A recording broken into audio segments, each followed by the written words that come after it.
marketer. The paths are endless. So use what you have.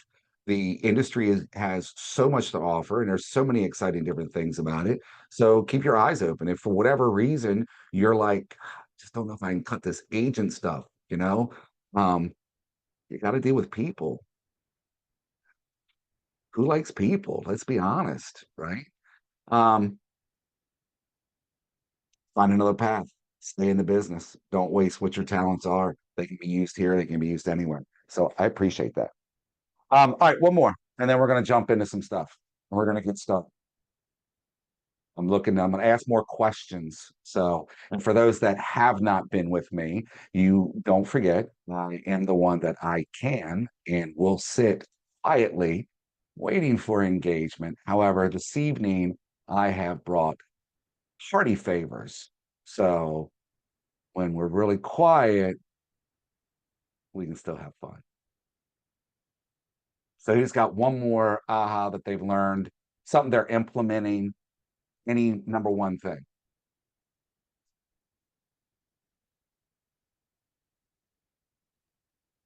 Using command feeding the database. Sorry, the music started playing before you said that. What? Say that again. You asked us for one thing that we're implementing, right? Database, yes. Yeah. So You said database. using command to feed the database, yes. Okay, awesome.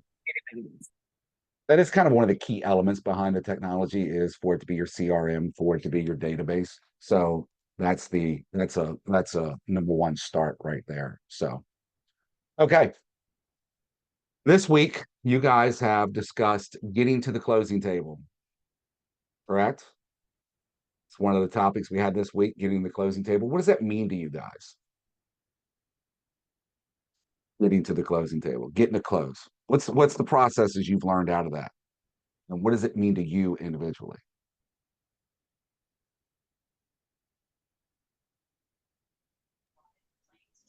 Staying closely connected with your clients because sometimes they make decisions in the process that could really deter the whole process. So making sure they understand, the things that's expected of them and required so that it doesn't go left, and do as much as you can to keep things on track. Okay. I like that. That's a nice little summary there. Anybody else got any other insights on it?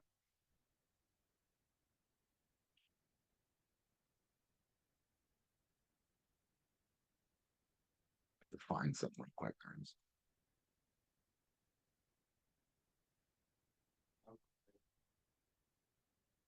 I have two things for you guys, just so you know that. Let me see if I can get them to function together the way I want them to. Oh, here it is. Here's the other one. So this evening when we were on my East Coast time phone, it was either the Jeopardy sound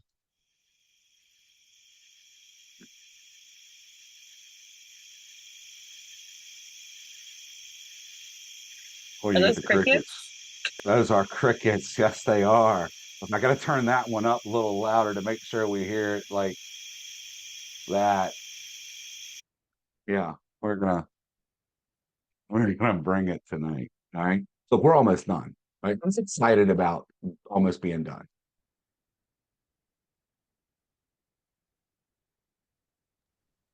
Don't make me go back to the crickets already that fast. Y'all know it's there. And so speed dial. It's bittersweet, let's just say. Yeah. It's been a great journey. Sad that it's coming to an end, but also excited to actually put more work in from everything that we've learned. So yeah, it's a bittersweet moment for me. I like that. Thank you very much. And I would agree. It's bittersweet for all of us involved. Yet stay tuned, stick around. News, the end, because I'm like that and I do cool things. So let's do kind of a review of the getting to the close table and what that looks like. And then we're going to look at how it applies inside of the technology. The first thing that I would encourage all of you to do is to actually sit down and develop your own contract to close plan. What does that mean? What's a contract to close plan or process?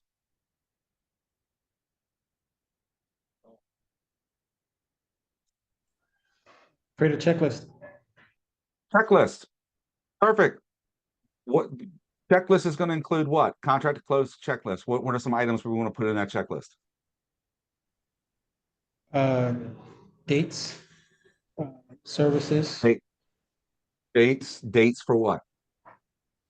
dates for due diligence, dates for earnest money, any services that are not maybe non-standard or what I would call non-standard, like, depends on, let me see, appraisers, based on all those things that you need to close with.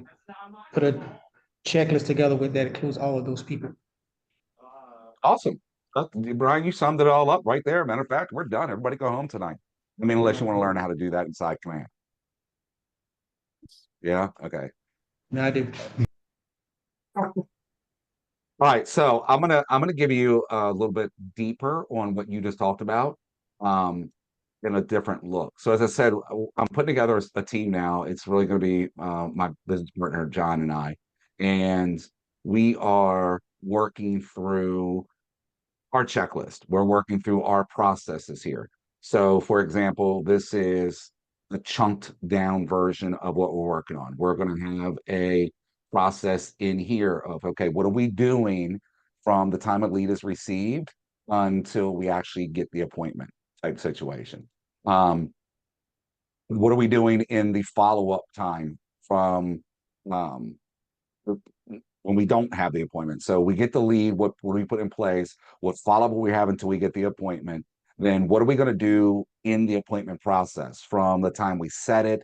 What are we going to do before we get there? What are we going to do when we get there? Other than the listing, I mean, the buyer consultation. But we want to get into what that buyer consultation looks like. We're going to go deep into it. And then once the appointment's over, what are we doing from that time until, in this particular checklist, this is a seller checklist. So what are we going to do from the time that we get done the appointment until it's active on the market? And then we're going to have another checklist in here that's going to be, okay, from the time it goes active on the market until we get it under contract, what does that look like? What touches, what processes, what things do we need to do in place to make it more successful and to have a better experience for the consumer? So this week, ironically, we worked on this ourselves, and you guys talked about this, is getting to the close table. So from the time you go under contract until you get to the close table, what does that mean? What do we need to do in that process? Now, keep in mind, I am an East Coast guy. I know you guys are on West Coast. You have your due diligence and things like that that I don't have. So if I say something that doesn't match up with you, correct me or tell me the way you do it and share away, please, because it's just going to make it better for all of us. All right. Um, so what we're going to get into here is, obviously this is kind of a no-brainer, right? We got to get the contract. It's got to be ratified. We have to have all signatures, all initials, everything in place. That's simplicity. I'm going to share something with you guys that I didn't share with the East Coast because I left it out. We even talked about that if it's my listing and I get a contract on it, because we're not going to have a transaction management or an assistant or ops manager. It's just going to be the two of us to start. That in order to make sure that we're working more efficiently, if my listing and I'm going to use you, you bring me an offer and we sign it, we ratify it. Before I send it back to you with all of my signatures and stuff to put it in escrow, I'm going to give it to my partner, John, and go look over it, make sure I didn't miss anything. Because I've looked at this offer and the paperwork 2 or 3 times. I've had multiple conversations with you.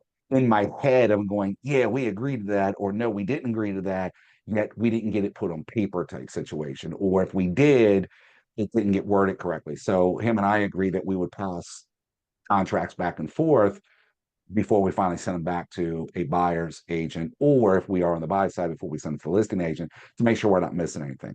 The purpose behind that is the cleaner, the better the contract is, the better you look. You probably had this conversation this week. The better your offer looks and the more organized and the more accurate it is, the more chances you have of winning that offer if you're submitting as a buyer. And the more likelihood of me as an agent accepting it from you, because it appears you've got your act together, and that's what I want to work with, is somebody who knows what they're doing, right? So our first step is just that. Second is we're verifying our EMDs. So whether we are quoted at our Keller Williams office or whether we're putting it in escrow with a title company, depends what your practice is and what your preference is. I can do either. I prefer the escrow with the title company. It just makes life a little bit easier. So as a listing agent, we need to verify that. I got a buyer process over here too that I can bounce back and forth with. So stick with me. On the buy side, we got to collect it. We've verified it. Where's my money? So either I need to get that money sent into the office or I got to make sure it gets to the title company in a timely fashion. So out in your areas, what is your time frame? What is your required time frame to get earnest money deposits collected? How soon does it need to be inside of your broker's accounts or wherever it's being held at? 3 days. 3 days. We got 7 in Maryland before it has to be inside the broker's account, but we have an internal policy that it's got to be in within 48 hours because then that gives the office, if the office is holding it in particular, business days is key, Nicole. Thank you. Is it calendar days or business days? You need to know that for your jurisdiction. Which one is it? Typically, I think it's business days. I would not be surprised if some states out there going, nope, just calendar days. Well, if I get it by Saturday, the second business day, what am I going to do with it? The banks are closed. This is kind of silly. So it's most likely business days. So figure out what's best practice or the appropriate or required practice within your market center because they might want it sooner so that they have time to get it into the account. Because you got to remember, it's not what time I get it, it's when the broker gets it into their escrow accounts. Then we have verified contracts been sent to the lender, the title company, and we want to make sure there's a copy given to our seller. Same thing on the buy side. We want to verify that the contract that we've sent it. We want to make sure the title company gets it, the lender gets it. I had a story in the past week or two, somebody shared that I forget who it was. That they had an offer, they were going through the entire process. They're about a week away from closing, and the lender calls the agent up and goes, "Oh, hey, what's going on with your buyer client situation?" "Oh, we're closing next week." And the lender's like, "Nobody told me." So that contract never got to that lender, so that lender could process the loan because the lender can't process the loan without the contract. So it's important that we track this stuff. So, and we want to know our processes. So write it down first, like this. Submitting to compliance. This is one of the things you should do early and quick. We're going to go over that in detail today about how to get stuff submitted to your compliance and submit your commission request. So we need to make sure that we're doing that as well. This is something you may have never heard of. I just kind of popped in my head when I was creating this list today with John. Or this week, I should say, with John. And I put in an under contract consultation, under contract expectation conversation, because, and this fits both the buyer and the seller. Once we go under contract, what does the seller need to do? And what does the buyer need to do? You're not going to get the sounds because that's kind of rhetorical. I just want you to think about it for a second because there's several things they need to do. They still need to act, right? Correct, right? Jason, perform. Yet we don't always communicate to them what they need to perform and when they need to perform it by. We do it in the buyer consultation and we do it at the listing presentation that X is our goal and B, C, D, E, J, and L are going to occur during this process. We just don't always lay out those details on that. So I told John, I said, we need to have that expectations conversation when they go under contract of, okay, you're the seller. Here's what you are required to do. So as the seller, for example, you need to make sure I'm in the buyer side. I'm going to stick here since we're on the buy side. On the buy side, you need to be present for your home inspection. If you're doing one, yes, I know we're waiving inspection still in certain places. So show up for your inspection. Be ready. Oh, and by the way, be ready to pay for it. This isn't something where you bring money to the table, you pay for it at the time of the inspection. Appraisal. There's going to be an appraisal done on the property. Here's what to expect from the appraisal. It appraises, it doesn't appraise. Here's what we got to do. An opportunity for Q&A. Like, what do you want to know? What do you need to know? And then moving. Are you ready to move? You're under contract. We're going to be moving forward. We got about 15 to 25 days before we settle. depending on when you have this conversation. Do you have everything you need? Have you spoken to the movers? Have you gotten your truck? Like, let's get this stuff booked now instead of the day before you move, you freaking out going, I can't get out of my place. I don't have this. I don't have that. Pre-order the pizza and beer and line the people up sooner. Don't wait till the last minute. I promise you, they're all going to go to the lake or something. They're not going to be there for you, right? Same thing on the sell side. The only differences on this is, hey, you need to provide access for the inspection. You need to provide access for the appraisal. HOA documents, condo docs, they need to be ordered. Let's get them in now. So I don't know what the rules are in everybody's jurisdiction on timeframes of how early or where you need to order it. It's definitely going to be at the contract point though, right? So have those contracts as well as the moving conversation with them. Hey, you're under contract. Settlement is July 4th. You need to be moved out by July 4th. What's your plan? Right?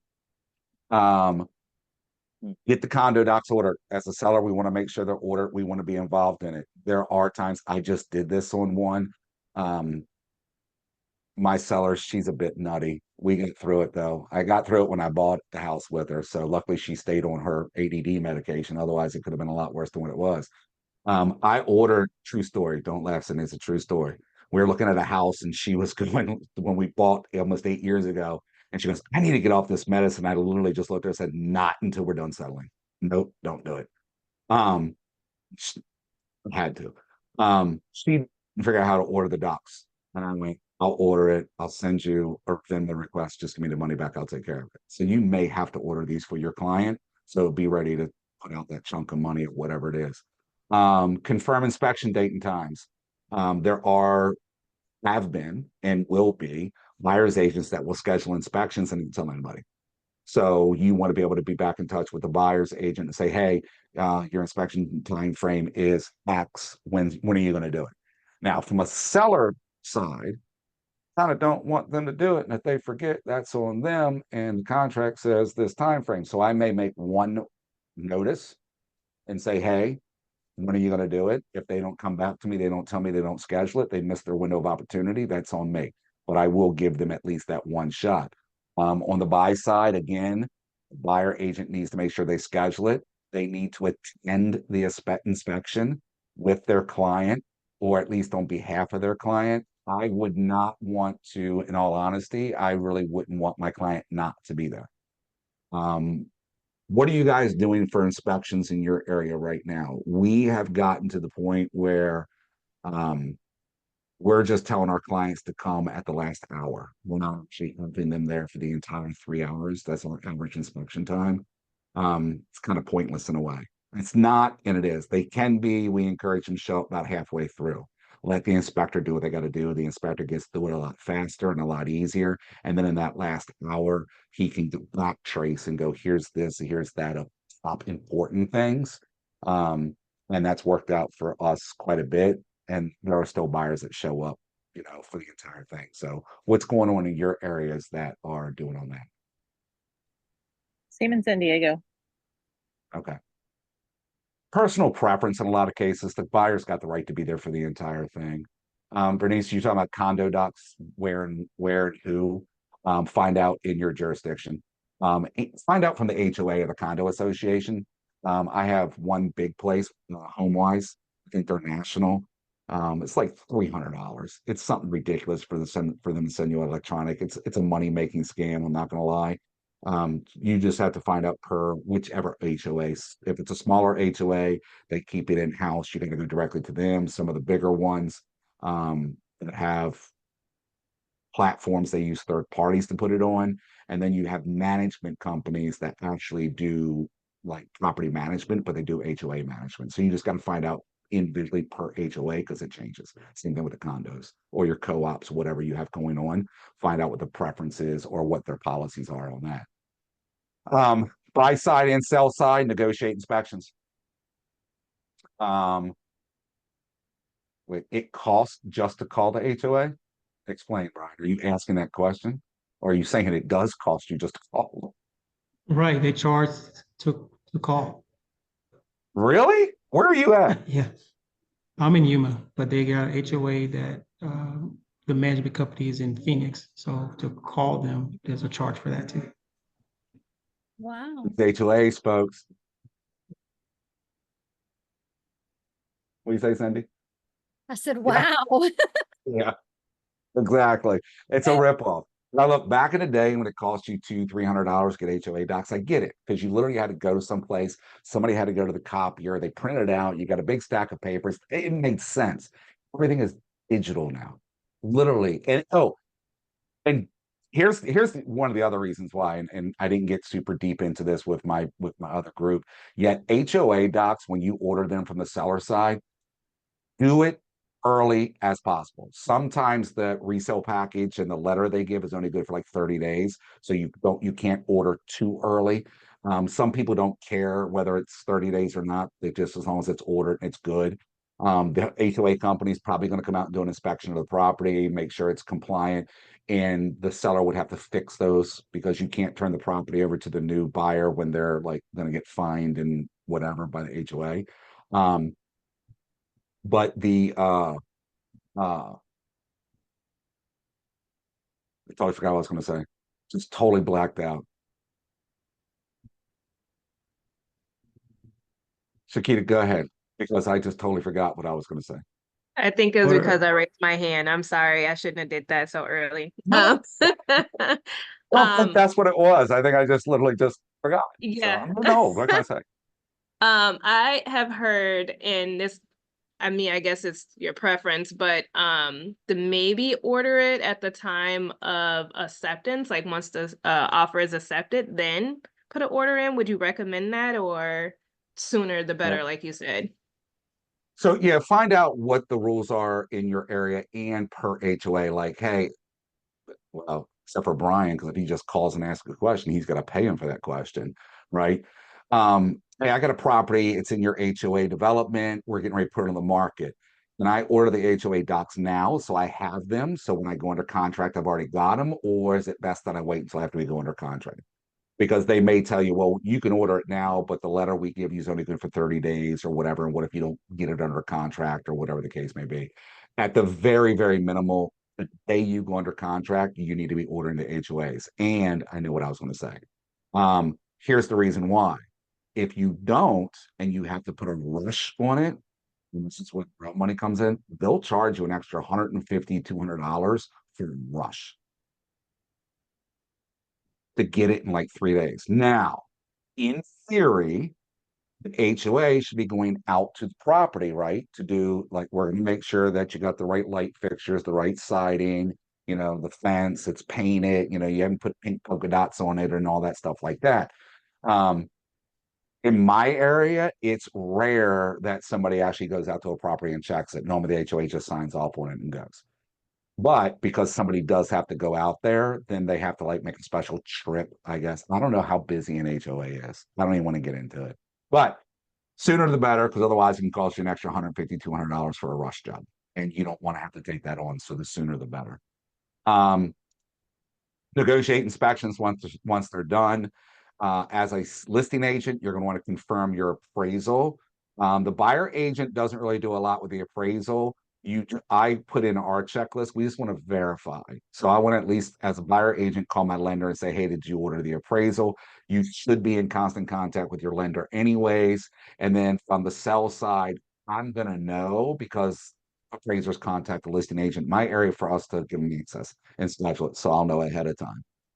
And then listing agents attend the appraisal if possible. Why would I tell you to attend the appraisal as the listing agent? So you know what's going on.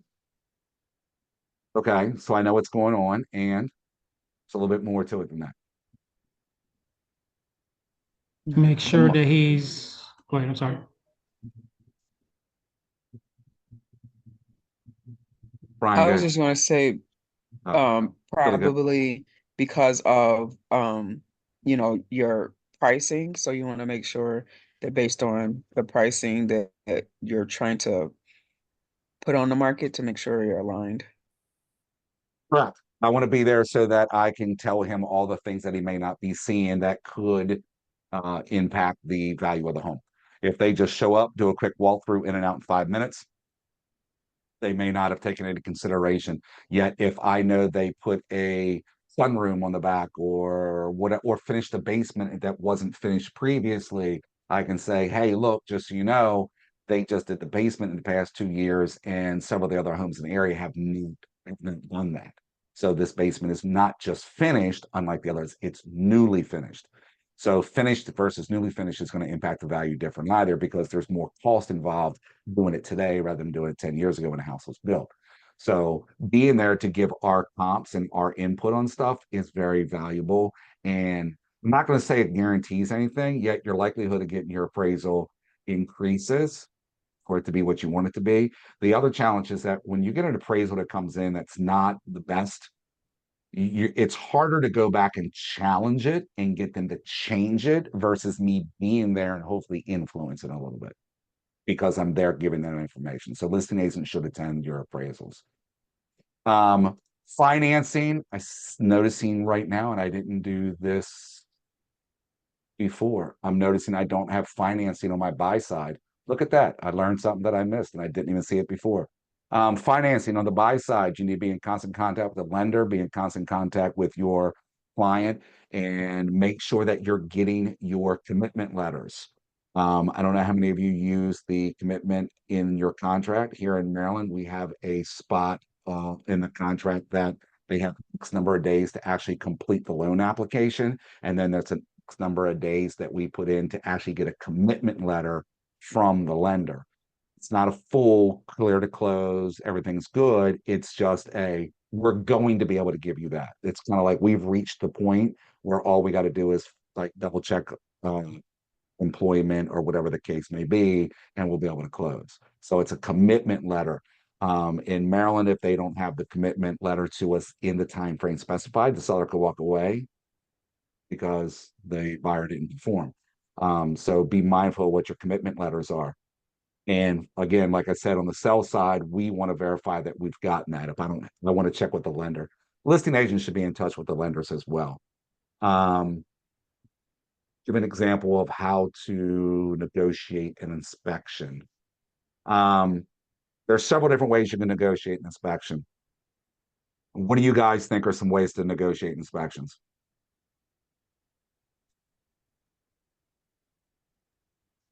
Can you tell me what you mean by negotiate? Like negotiate the terms, or are you talking about the time frame? It also says have seller pay for it. So it's Bernice put it in the chat. Bernice, give me a little bit more detail what you're talking about. I think I understand it, and Amy's got a fair question. So give me some more details on that. Well, I just saw on the checklist where it says negotiate inspection. So Okay. I didn't quite know what that meant. And negotiate with whom or how? Okay, fair question.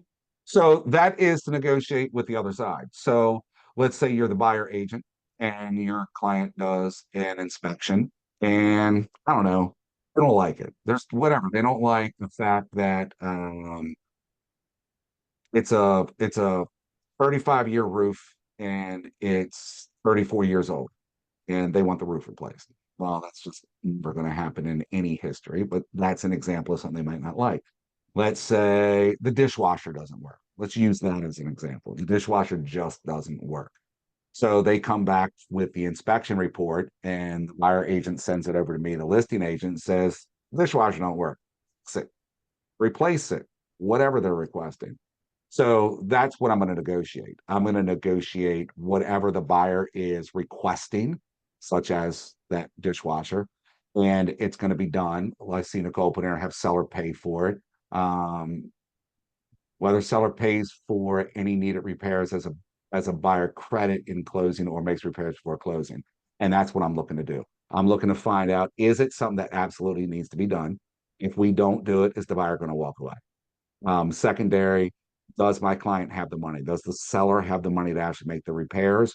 Or is it something that would have to come out of proceeds?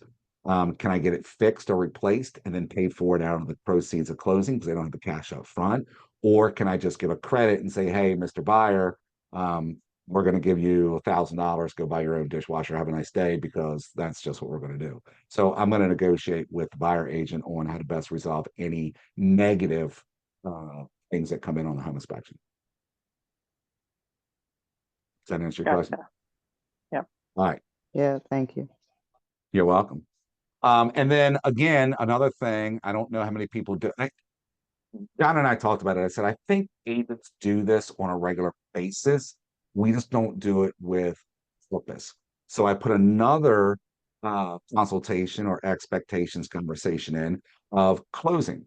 So, hey, we've gotten through all our contingencies. We've gotten our commitment letter. Matter of fact, maybe we've already got our clear to close. We've gotten through inspections. We've gotten through the appraisal. We've gotten through whatever contingencies that are there. Like there's at this point, the HOA period, all of those things, nothing's going to stand in our way at this point. We're closing in 5 days. What does that mean? So from seller standpoint, we need to talk about utilities. You need to shut utilities off, call the electric, call gas, call Comcast, Xfinity, whatever your cable company, phone company, whatever it might be, call and tell them your last day in this home is this day, and you want everything out of your name because you're now moving to this location or whatever's going on with that. The same thing applies on the buyer side. On the buyer side, there has to be the same conversation. Hey, you settle this day, your utilities and everything kick in this day. So make sure you contact and set your accounts up so that you have power and cable and all that other stuff. So having that conversation, buyer side, I threw in insurance. Typically, your title company and your lender are going to be the big ones having the homeowners insurance conversation. We want to just reiterate, like, you got that done, right? Because don't let anything happen. John and I just actually had a recent transaction. We closed together, and we actually had a hiccup in the insurance that the title company wouldn't accept the letter because the letter he had, we were closing early. That's what we did. We were supposed to close we closed like 3 days early, and the letter he had from the homeowners insurance was for the original close date. We needed something with the actual new closing date on it, and we needed it like right away. And it was a pain in the butt to get it. So again, these little things like that you think of, you got to make sure that you cover them. So just reminding them about that. Also going back into the moving thing. Have you got your stuff moved? Same thing with the sellers. Are you moved out of the house? For the sellers, there's an aspect of, I need all the keys. I want you to keep just the keys you need to get through from now until closing. Give the rest of them to me because I don't want to forget them. Also, don't forget the mailbox key. A lot of our communities now have a mailbox location box for everybody to use, right? When I grew up, the mailman walked the street and walked up to the front door, right?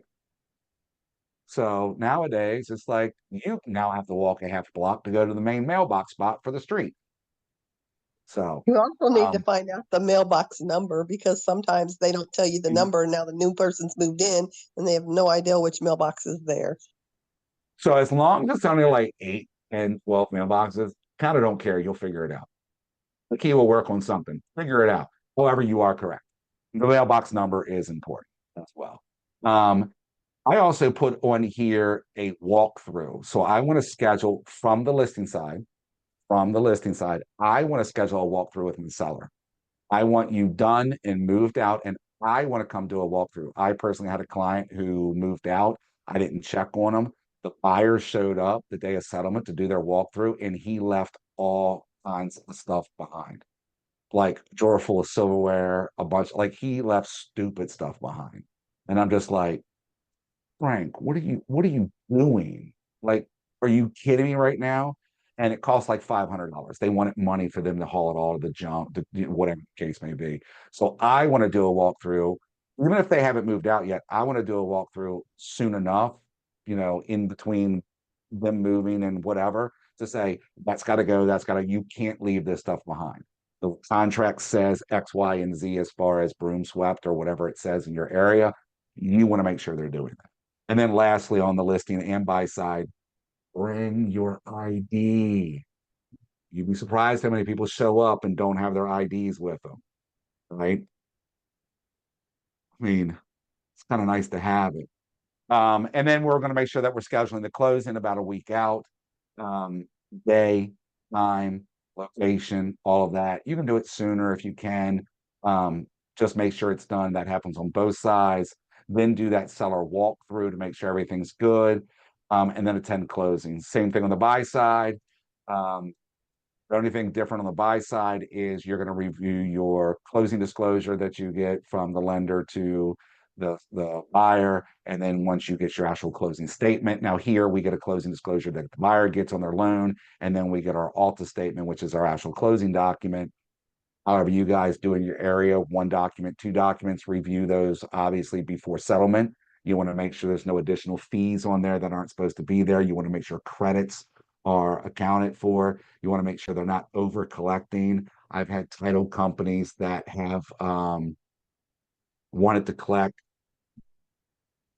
what was it? I want to say it was like 9 to 12 months of taxes, and they're only supposed to collect up to 3 to 6. I had other people wanted to keep like $700 water bills, and I'm like, the water bill just got paid last week, and the water bill is $110. You're not keeping that much. So you want to know what's supposed to be on those closing documents and what the typical costs are, and you want to review those. You don't want showing up to a settlement and have a buyer or seller go, what are these fees? Because you can hold up or actually destroy a transaction even at the settlement table, and people will walk away and lose money if they're that pissed off. So make sure that you're double checking that stuff and that there's nothing wrong. Here's the other thing too, and I had this happen. I had a lender, she was newer, she hadn't done a lot. And she represented my buyers. And when they got to the closing table, they actually had to write a check for an additional like $200. It wasn't a lot, but it was an amount. And the husband he got up and walked out. And I just looked at the wife and I was like, let's give him a minute. Like, I know these people pretty well. I've worked with them quite a bit at the time, so I got to know them. I'm like, let's give him a minute. Then she went outside, and I'm like, I'm gonna give him a minute. And then I went outside. And the whole reason is because what she sent out as their final number to bring to the table was premature. It wasn't finalized. It was a preliminary one. And she didn't wait. So even lenders can make mistakes like that. And if they got to write a check at the table, they weren't expecting to write. He had the money. And my whole thing, I was just like, look, if she would have waited 2 days, you would have done this anyways. He goes, it's the principle. I went, I know, I get it. And we're going to buy this house. And he wrote the check. Everything was fine. Yet we don't want those uncomfortable moments, because it also looks bad on us. So we want these people as lifelong people. We don't want that to happen. So you have a trunk full of stuff from a seller walkthrough. I don't even want to know why. I don't even want to know. Okay, I do want to know. Tell me why.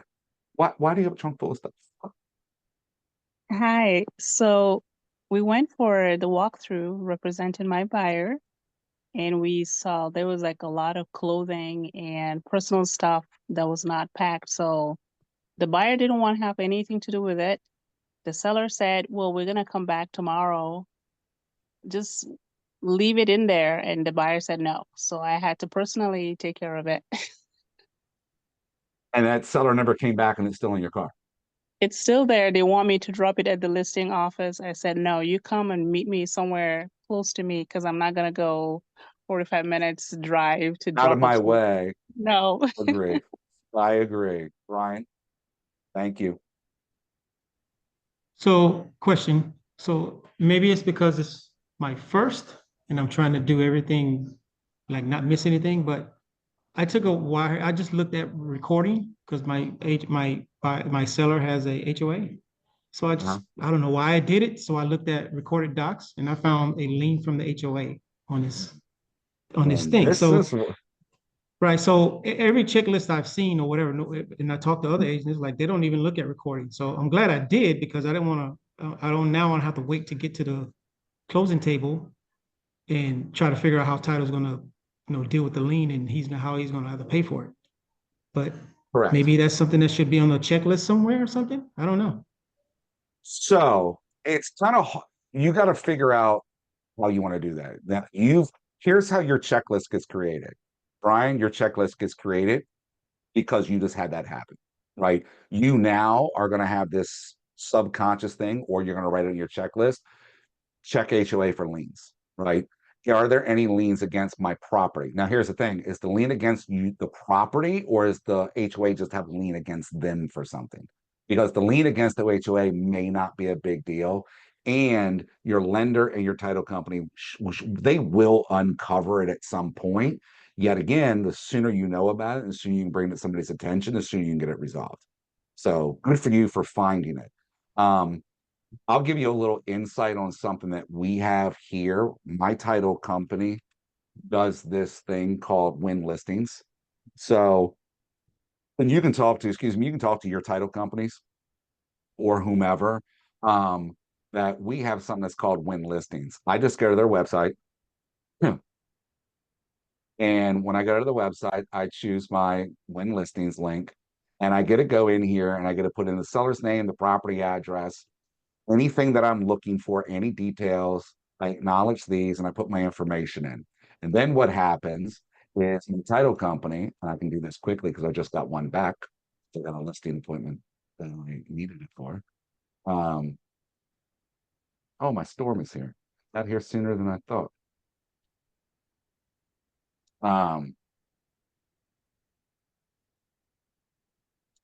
I get this back from my title company. And they check all this for me. So they verify it's being transferred in fee simple, that there's no condo ownership, there's no co-op or anything like that. Excuse me.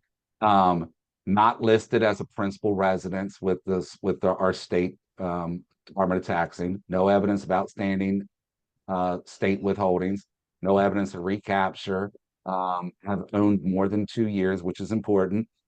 No evidence of deferred water. Then they get into the land records, and no plat attached. They couldn't find one because it was done by meets and bounds.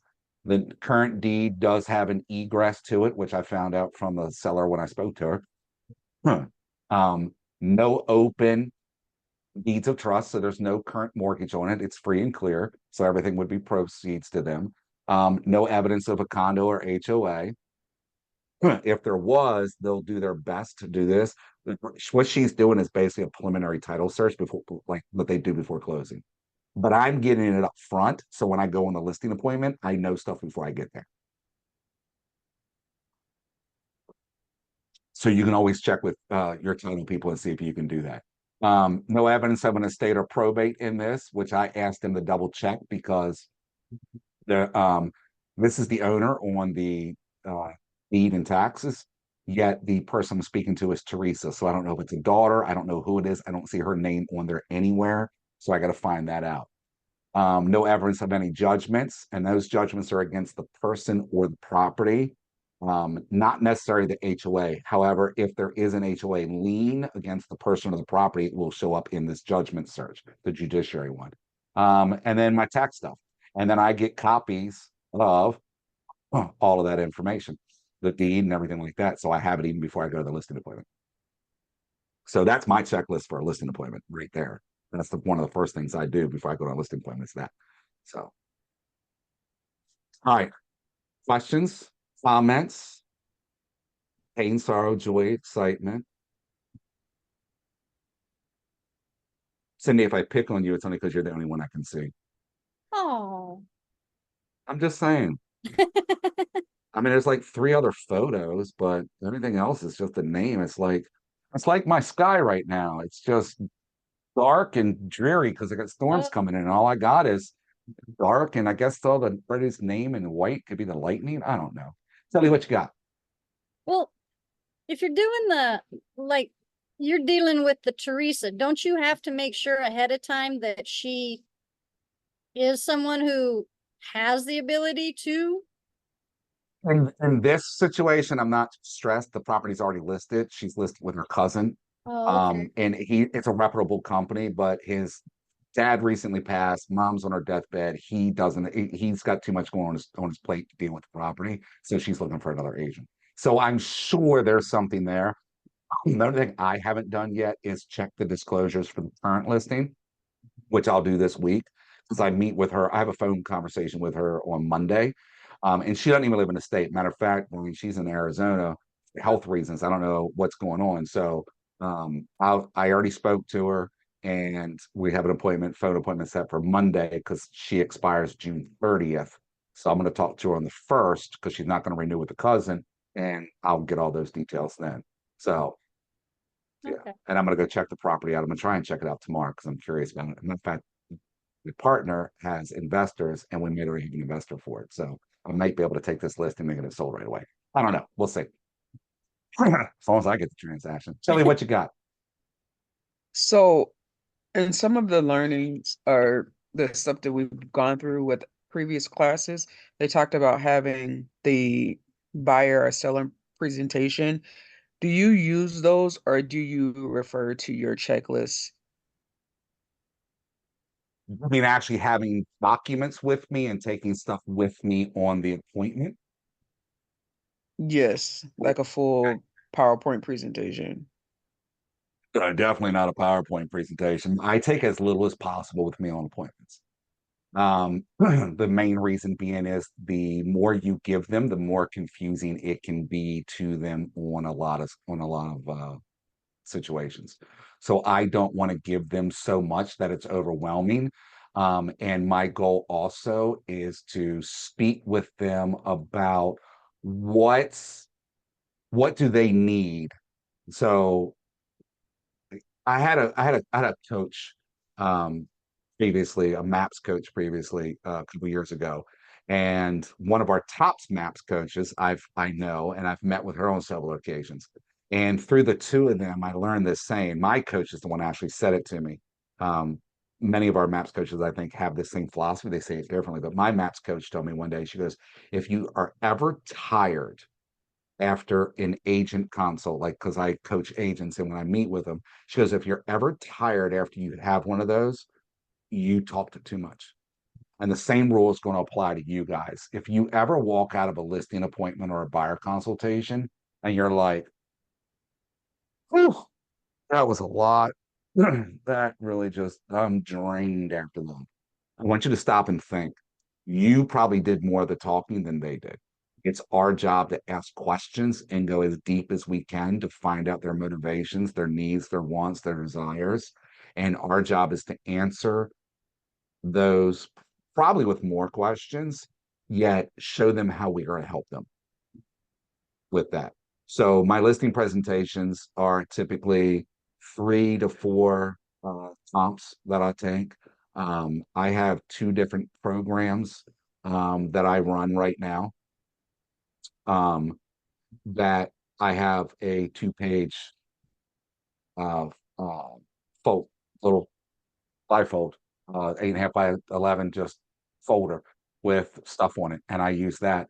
The rest of it is me just going, what, when, where, how, tell me more, what's that look like? This is how the program does that. This is how we do that. And it's answering their questions. Many people go into listing presentations and they go in with I'm going to call it a set agenda. And if you go in with an agenda, you're not going to go anywhere. You're going to hit a wall more often than not because they know that you were there for you rather than there for them.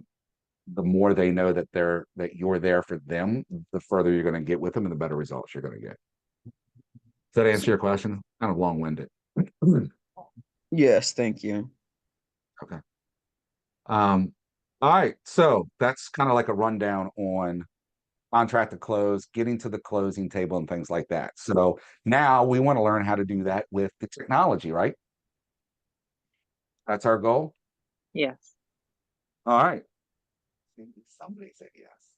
I feel wanted or something now. You guys are cool. All right.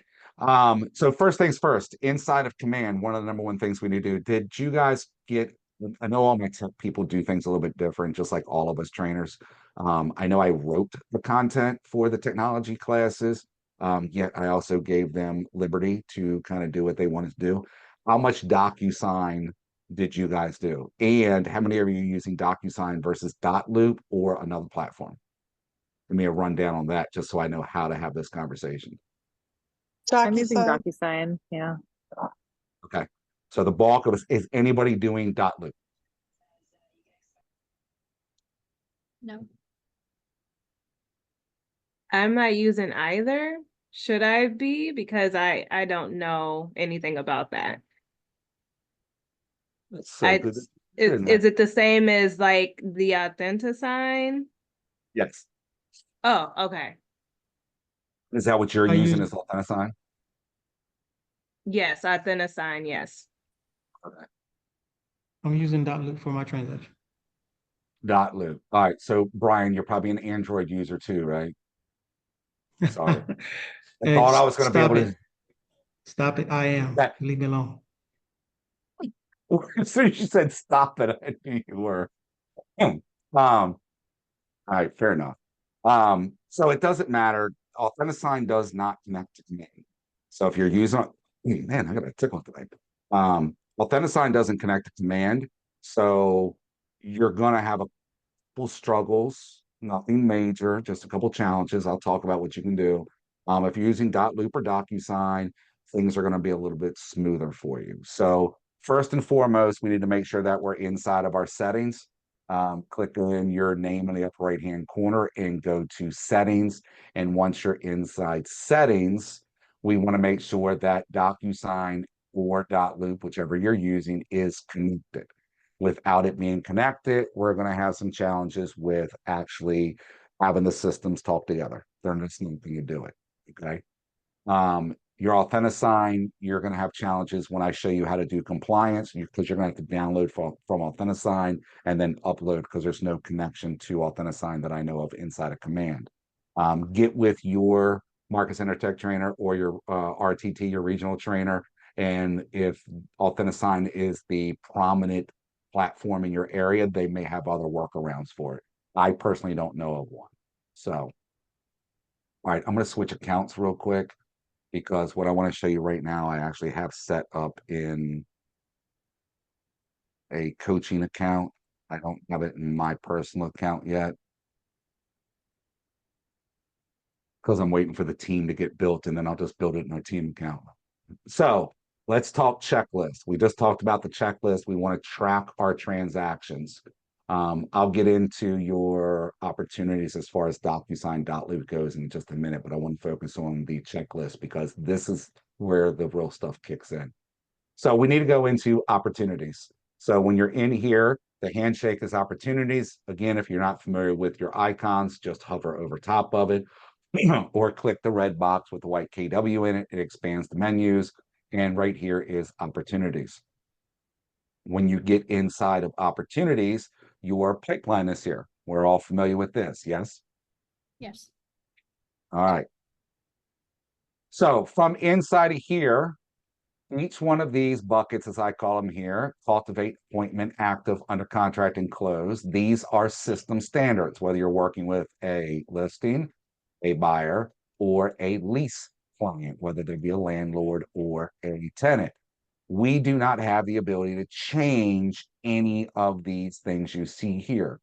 However, the stages with inside of those buckets, we can change that meets what we want it to meet. So for example, if I go inside of Cultivate, I have already swapped my stuff out in this particular command platform. If you go into yours, it's not going to look like this. It's going to have the standard watch, hot, and nurture, I think are the three that are in there.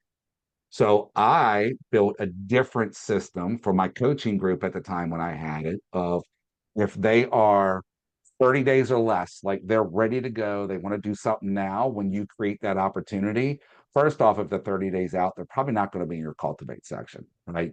Like what do these mean up here? Your cultivate is you're nurturing these people. These are people that they've let you know they want to do something, they just may not be ready. Obviously, the appointment is the appointment time. They're ready to have an appointment. You're in the process of setting an appointment, whatever that is. Active, again, it's active on the market, or you're actively looking for homes with a buyer, under contract and closed, I think are pretty self-explanatory. In here, and I spend some time in Cultivate more than the rest of them when I teach this, because if you speak to somebody, right? You guys, we've had the conversations throughout this entire course of leads and contacts. What's the difference? contact is someone that you've been in contact, they're a client. Where a lead is somebody that you're going to be talking to. Okay. Contact does, you're correct up to the point of contacts don't have to be a client. A Okay, lead is a lead is a one-way conversation. It's somebody that you've met, and whether you've captured their information or not, you've at least had a real estate conversation. You just don't have permission or have not engaged them with a two-way conversation. Contact is somebody that you're actually in contact with, and it doesn't even have to be about a transaction. It could be, Cindy, I met you and you gave me your information and you let me put you on the neighborhood nurture, and you like that email that comes out every month. And you've said that, in the next 3 to 5 years, I'm probably going to sell and the downsize. I'll be ready to downsize at that point, or move to Florida, or whatever the situation is. So I've gotten permission to be in communications with you. So that's the difference between a lead and a contact. If I'm speaking to somebody and they share with me and they say, hey, Matt, I want to buy a house, or I want to sell my house in the next 2 years. My cutoff that I coach and train to is 2 years. If they have indicated they want to do a transaction 24 months or less, I create an opportunity. Anything over 24 months, they just stay in my contacts, and I focus on them a little bit differently. I increase my touches with them or something like that. The reason why I coach to this is what's the reason why somebody does a transaction? One key thing, Motivation. particularly. What's that? Motivation. Okay. What typically is the motivation they have? they Moving. want to move. What's that? They want a new house. Okay. Why do they want a new house? If you guys don't get it on this one, I'll tell you, don't worry. Why do they want a new house? Something in their life has changed. That's the answer. A life event. People transact for life events, whether it's they had a kid, kids moved out, they're downsizing, new job, divorce, marriage, whatever. Mom and dad are moving home, they're moving, whatever the reason is, life events are what drive us to purchase or sell, right? So if I reach out, right, to Amy and say, and Amy and I are talking, and I tell Amy, I'm thinking about buying in the next 2 years. Now, when a consumer chooses a real estate agent, which real estate agent do they choose? At the time they're ready to transact. The one who's talking to them most often, that they have a good relationship with. Well, that's the Feeling about. goal of what we want. That's what I want you all to do. So that's the right answer. Yeah, It's often, 70. I was gonna say, often the first person they come in contact with. That's it. It's the first agent they come in contact when they're ready to transact. So, like I said, if I go to Amy and say, hey, Amy, I'm going to buy a house in about 2 years, and Amy goes, great, I'll call you in 18 months. And I don't hear from her because she's like, he's 2 years out. I don't have to worry about it. Well, what if I get divorced before that 2 years is up? What if I get a new job? What if I get married? What if my parents are ill and I got to move closer to them in another state? What if my life event makes me transact sooner? So back to what Amy said, if she's not in constant contact with me, then I'm not going to do the transaction with her. I'm going to do it with the first person I stumble across when I'm ready to transact.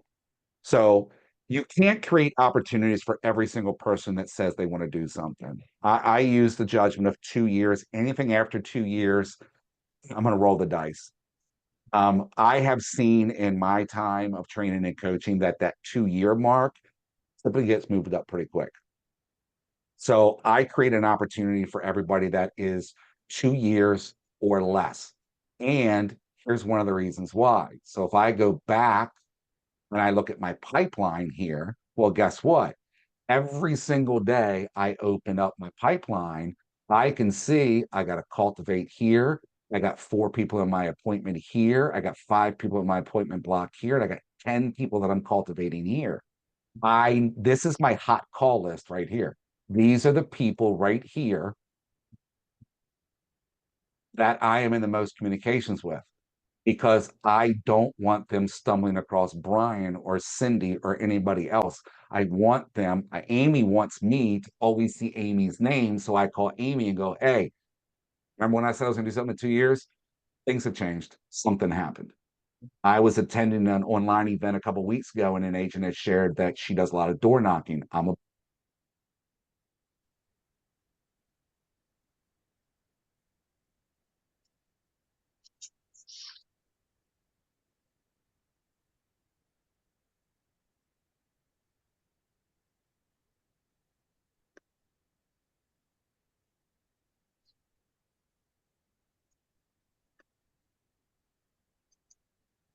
Oh, shit.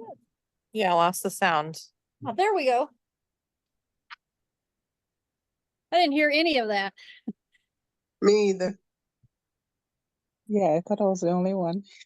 I still don't I hear just it. sent a message putting, you're on Zoom, I think. Did- Did we lose his connection? I don't even see him. I see him, but I can't hear him. Oh yeah, I can Can't hear. see I him can. no more. I I can can see only see him. the spreadsheet. Yeah, we lost him. We can't hear you if you can hear us. Oh, see, now he's gone. Yeah. Maybe he's gonna log in.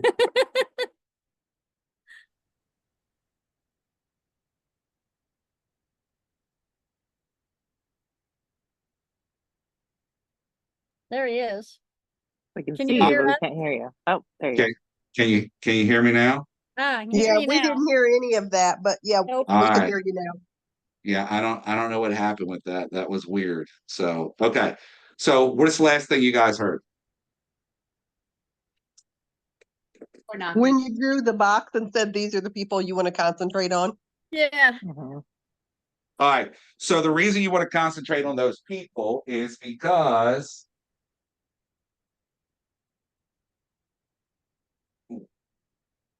I know what happened.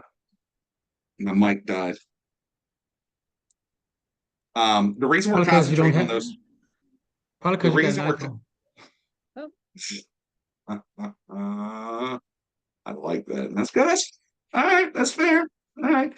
All right. It has nothing to do with me teaching for multiple hours today, anything like that. It's all right. I got it. And I do have an iPhone. Don't judge. That's why you should have an Android. All right. So we are at the fact that, let me put my screen back up for you guys. All right, screen's back. You guys see it again? Yeah. Okay. So the whole point behind drawing that line is because people transact when something happens. Even though, like the scenario I was given where I said, I told Amy I'm going to do something in the next 2 years. What if I got married? What if I got divorced? What if my job changed? What if something came up? If she's not in conversation with me, guess what's going to happen? I'm not going to do a transaction with her. So if I have everybody that I want to do a transaction with, or I'm suspecting that in the past 2 years or in the next 2 years they're going to transact. If they're in this pipeline, every day I wake up, I get to see there's 10 people here, there's 1 here, there's 4 here, there's 5 here.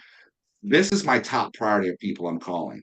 If they're just over here in my contacts, just living in my contacts, they're a little lost, right? They're there, but they're not there. I don't know. I don't know who I should call or who I don't call. Yet inside of my pipeline, I can see this. I also get to see the projected income I have if I get everybody from the left over to the right to the close. So it adds a little bit of motivation to it. Does that make sense? Mm-hmm. Yeah. All right. So let's look at the checklist and stuff like that I want you guys to think about. So inside of this, you guys have like I said, you have these buckets, and I changed mine to 30 days, 1 to 6 months, 6 to 12, and 12 or more for my coaching clients. So if they're going to do any type of business, if somebody indicates it, they get an opportunity created for them. I can edit these. I can also edit the checklists that are associated with this. So in that spreadsheet, we were talking about a checklist. You can have that same checklist inside of here. In order to do that, I go up to the upper right-hand corner up here where it says create opportunity. Right next to it, it says stages and checklist. So if I click on stages and checklist, here are the stages. There's my 30, 1 to 6, 6 to 12. This could be 12 to 18. I could put another one in here that says 18 to 24. So let's say I want to fix this one. I'm going to go in here and change this to say, oops. We'll make this one say 12 to 18 months out. And then I'm going to add another stage that is 18 to 24 months. And I'm going to save that. So now I've got all my buckets now that I'm going to take my people through. If you note here in the center, I have an opportunity to create a checklist. So I'm going to jump on this one. It's the one that's got the most in it right now. So here's my checklist. Checklist creation works similar to what I just did with those stages. I can go in and I can create tasks inside of here. And if you note, now remember, I'm in the cultivate section. So I'm in a spot where I'm still gathering information, maybe. I'm still confirming details about the individual, about the property, and things like that. So I want to make sure one of the things I'm getting, I'm confirming I got all phone numbers of the right phone number, confirming the email, confirming the address. I want to verify, I want to get a birthday. If I can't get a birthday from them directly, I can go source it on social media.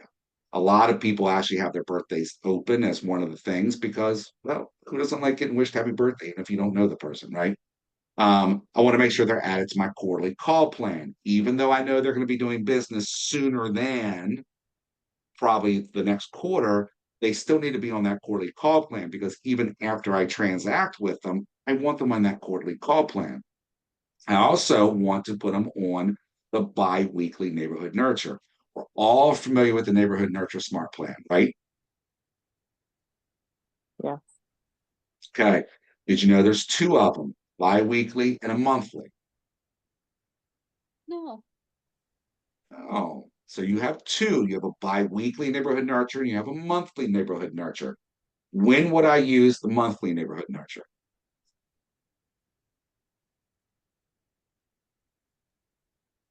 Probably in this case when they're a year out. Okay. Anyone else? You broke up, Lori. I thought it'd be 6 months. Maybe that's too close. Okay. What about the bi-weekly? When would I use bi-weekly? 6 months or short. Y'all complain about my audio. Hers is worse than mine. She got All iPhone. right. 6 months or shorter. I ain't stuck on that. That's okay. All right. I'll have a lean way to it. How about that?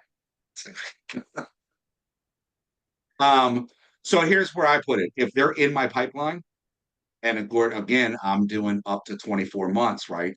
If they're in my pipeline, they're on a bi-weekly. I want them getting an email every 2 weeks from me about the neighborhood they're looking at and the neighborhood they're living in, if they're a seller, buyer, whatever the case may be. Anything over that 24 months is the monthly neighborhood nurture. And every single person in your database should be getting the monthly neighborhood nurture. Yet if they're active people that they're actively going to do something, this gives me an extra touch. It's every 2 weeks they're getting this email. They also should be on my monthly newsletter. So there's 3 emails a month they're getting. They're on my quarterly call plan. They're in my pipeline. I'm probably calling them weekly, or I'm having some type of conversation with them almost weekly. Now, if they're 24 months out, it probably wouldn't be weekly. It's probably going to be monthly. They're going to get my emails and they're going to get phone calls, text messages, and other things from me on a monthly basis. Because again, like I said, if I went to Amy in the scenario I gave you and said, hey, I'm thinking about selling in 2 years, and then all of a sudden out of the blue, my job relocates me, she needs to be in contact with me in order for me to choose her. If not, I'm going to be sitting at the bar having a conversation with somebody saying, man, I can't believe I got to relocate to freaking Yuma. Who wants to go to Yuma? You need to get an Android. And all of a sudden, Cindy's going to go, oh, sounds like you need a real estate agent. Yep. Right?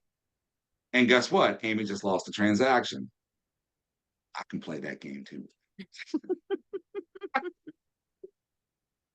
That just happened to me. I had someone that was looking at a home and I didn't follow up with her soon enough. And then when I followed up with her again, she said she had just purchased a home.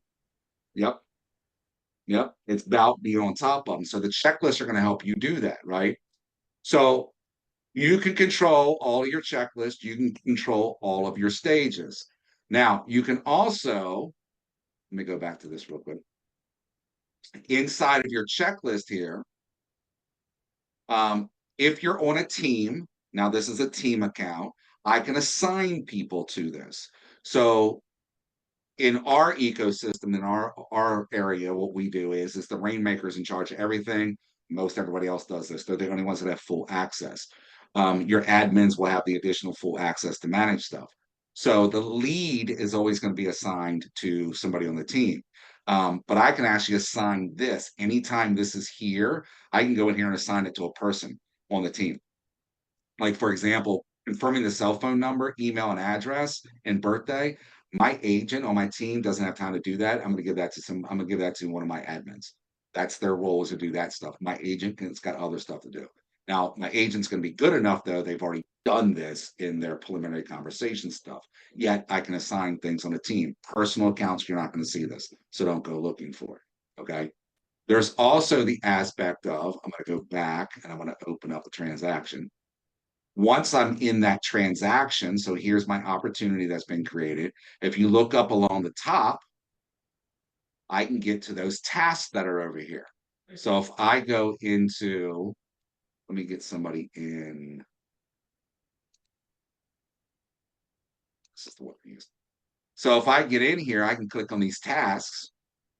And if you note, here are my tasks.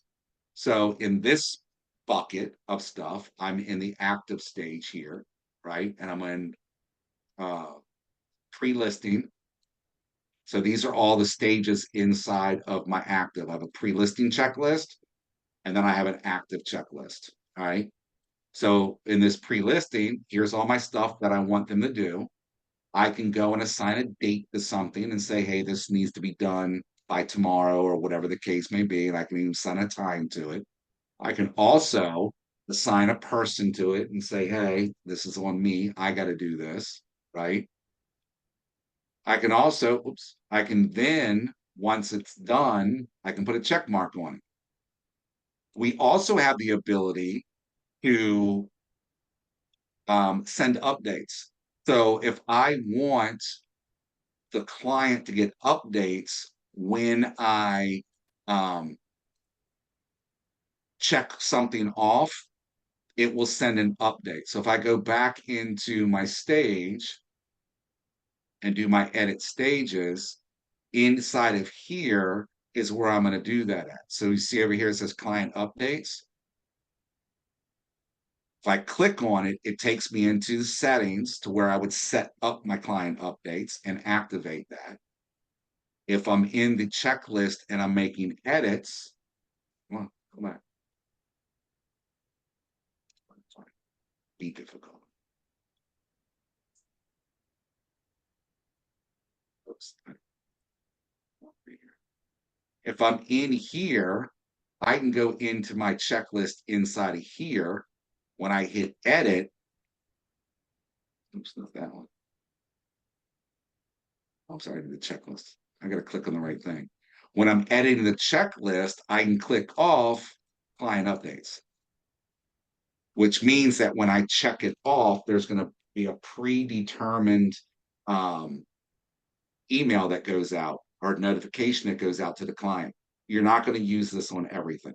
right? This is also why you didn't see it in the cultivate section, because there's nothing to update them, because I'm cultivating them. This is an actual active transaction that I need to keep that person updated. So add MLS to update MLS to active. Maybe I have this notify the client. So when I check this off, they get notified, hey, congratulations, your property is active in the MLS as of today, type situation, right?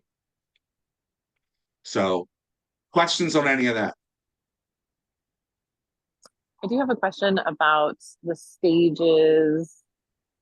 Not here, the cultivate, under cultivate. Okay. Okay, so for instance, if you are, okay, yes, this is one. So when you meet somebody and they're like, in 6 months I'm doing this. Okay, so you would put them in as 6 months, or depending on the time. So let's say we put them in there. And then if it gets closer, like when we're at the 6 month mark, do you then move them to the 30-day or less, or do they always stay in that window? Like, do you have to manually move all of them because that's how you've set it up? Yes, any of these cards in here, that's a good question. I've never thought about it that way. Yes, these do not move automatically, as in, hey, this is it. This is just you organizing things. And I would never move this person 1 to 6 months to 30 days out, because when I'm talking to, let's say, Carl here, one of two things is going to happen. Carl's going to go, yeah, things changed. I'm not going anywhere for the next 5 years. Okay, that I may move him up to 24 months because things changed. If he's like, hey, Matt, I'm glad you called me. Things changed. He goes, I think I'm actually going to do this even sooner. I'm going to go, great. Let's get together and talk. Now, guess what? Now he's going into the appointment bucket, because now he needs to be over here where I'm scheduling the appointment.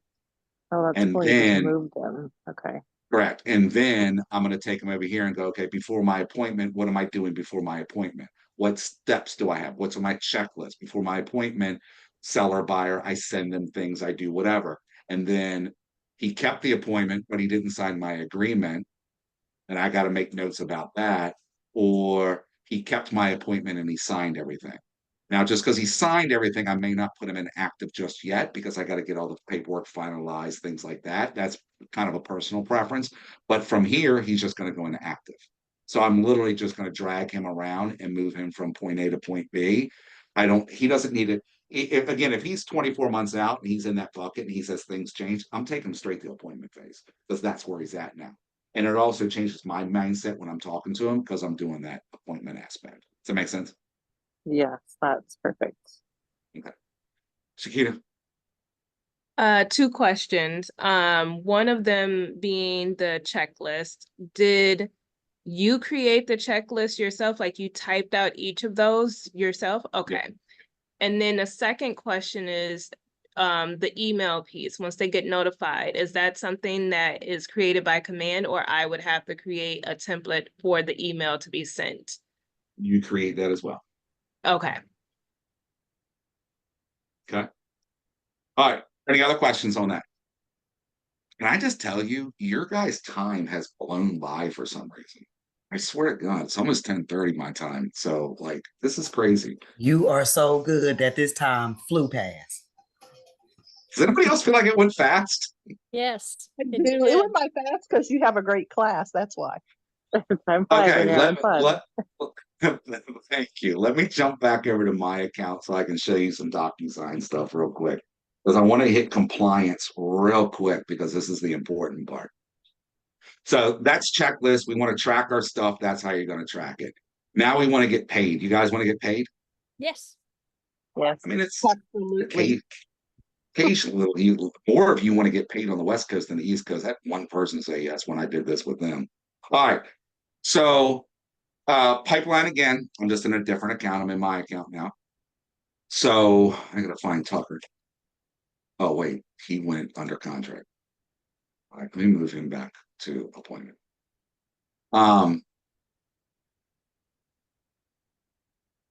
Wait, did he not go back to appointment? Oh, there he is. Get inside your opportunity, create your opportunity.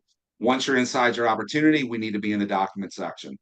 So this is where we're going to get into DocuSign. I'm sure you guys got this and we've done this, but we're going to go over it again real quick because I had some questions around it. So first thing we're going to do is choose our checklist. Our checklist is chosen over here on the left. You're going to have a checklist. You should have a checklist for this bucket. Now, let me rephrase that. All of this is created by your market centers. So I don't want you guys to get hung up on this listed, under contract, closed folders and things like that. Figure out what your market center is doing and what your area does, because everybody does a little bit different. However, you will have a checklist. You should have a checklist. This is where the compliance piece comes in. Okay. So I don't want to get hung up in the checklist part, but understand that you should have a checklist in the center of this opportunity. And this is where the compliance piece comes in. When you first create your opportunity, you are going to have, see if this is one of them. Perfect. You're going to have your checklist. If you note, we already verified my DocuSign's connected or your dot loop. Again, if you're using Authentisign, get with your tech trainers to find out how you're doing that, because I don't know if it connects to Command or not that I know of. So you're going to go right here and you're going to hit Start Transaction. This is where the connection between dot loop or DocuSign comes in. So these little buckets right here that you see, I can attach documents to this for compliance purposes. And there's two ways I can do it. As long as I hit, never go to DocuSign to start an opportunity or a transaction. Always start it in Command, hit Start Transaction. When you hit Start Transaction, it creates a room inside a dot loop. It's a loop. You guys know that.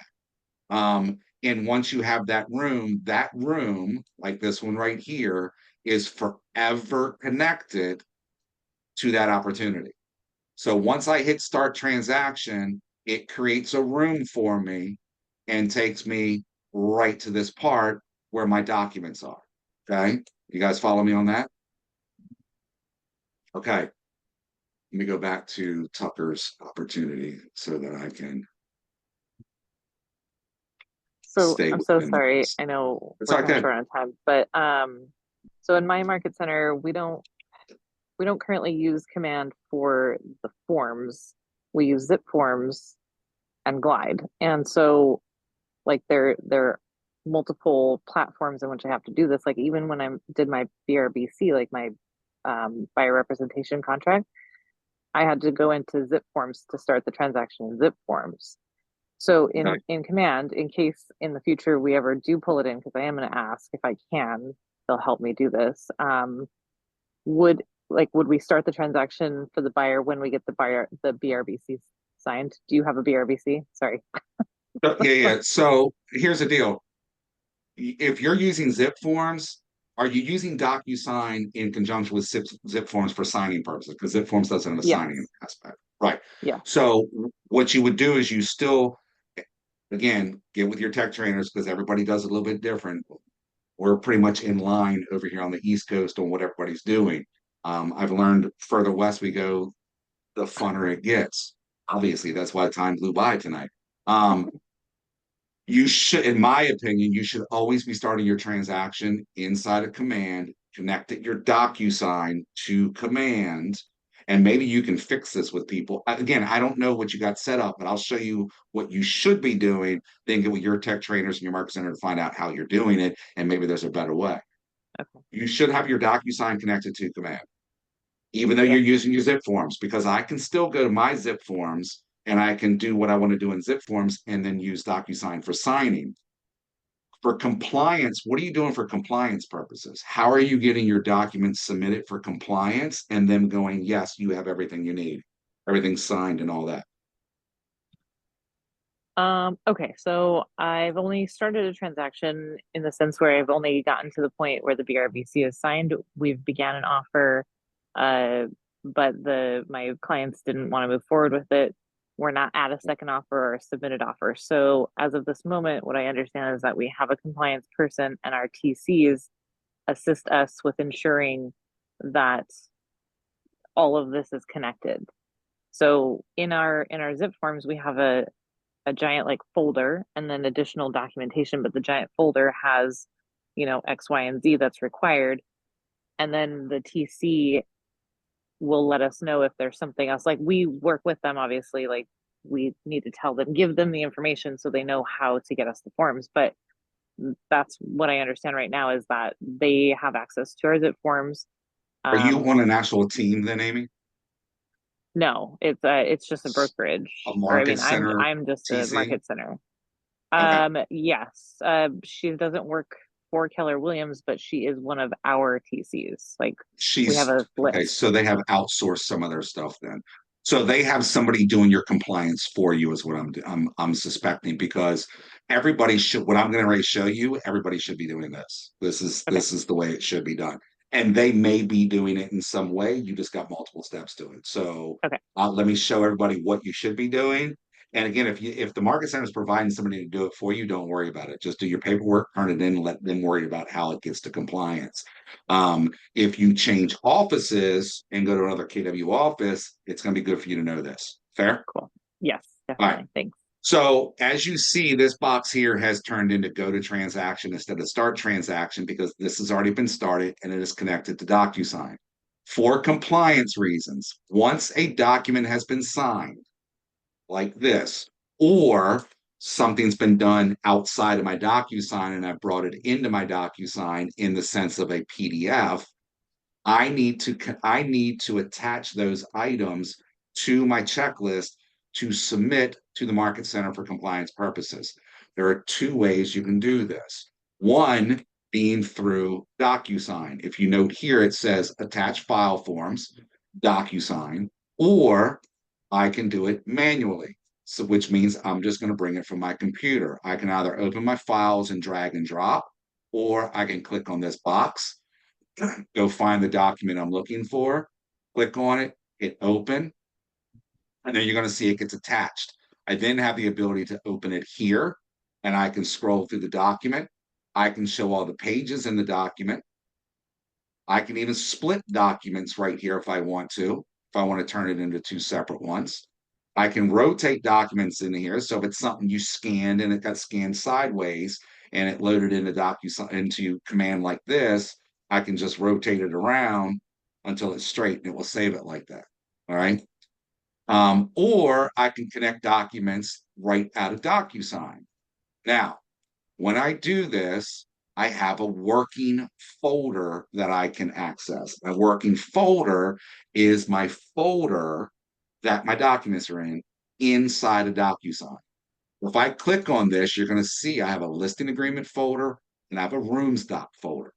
If I'm on room docs and I click next to this line here and I need the document here, I'm going to see every single document that is in DocuSign in my room folder. So before I attach anything, I want to go back into DocuSign and I want you to see something. For those that have worked in DocuSign at all, you get this folder right here called Room Docs. It's the only folder in the room when you create the room. For simplicity, believe it or not, it's easier. You can create additional folders. So if I go up to my action button over here, the blue action button on the right-hand side, when I click on it, I can go right here and say add folder. Now I get to name the folder, and I'm going to call this one, we'll just do ratified Jones. So let's say I ratified a contract on my listing with Joneses who are buying this house. So if I go back to my room docs, I can now go pull any document related to this contract. So let's say this one's related to the contract, this one's related to the contract, and this one, and this one, and this one. As you click on documents and put the little check mark in there, did you guys notice that this little menu up top appeared that wasn't there before? Mm-hmm. What that's going to allow me to do is multiple things. One, I can create an envelope. An envelope is where I get it signed inside of DocuSign. So if I want to take all those forms and send them out for signing, I click on that. If I want to download, I go here, archive here, delete here. Please note, if you are going to archive a DocuSign form, DocuSign forms are identified by the blue icon. Forms that are signed are identified by the green icon with the check mark, and then just regular old PDFs, whether it's created by DocuSign or you imported it from your computer or elsewhere, it's by the red icon. If you archive a DocuSign form and then later on realize you need it, and you go back over here to add and click on DocuSign forms, if I go in here to look for one of my forms that I might need,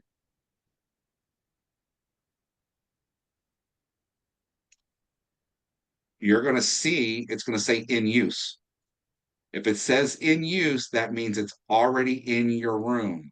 And I'm going to tell you right now what you're going to do, which is what I do every time I make this mistake.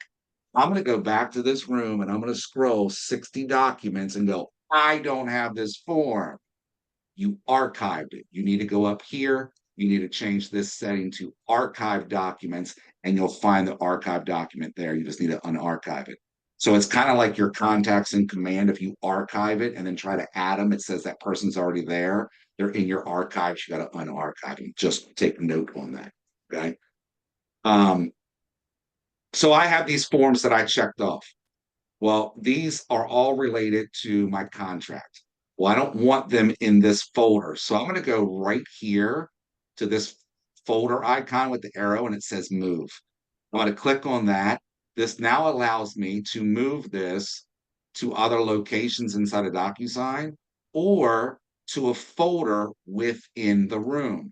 So if I click on that, I now have the 3 folders that are in my room, and I got to choose where I want it to go. Well, these are my ratified contract items. So I'm going to choose that folder and I'm going to hit move.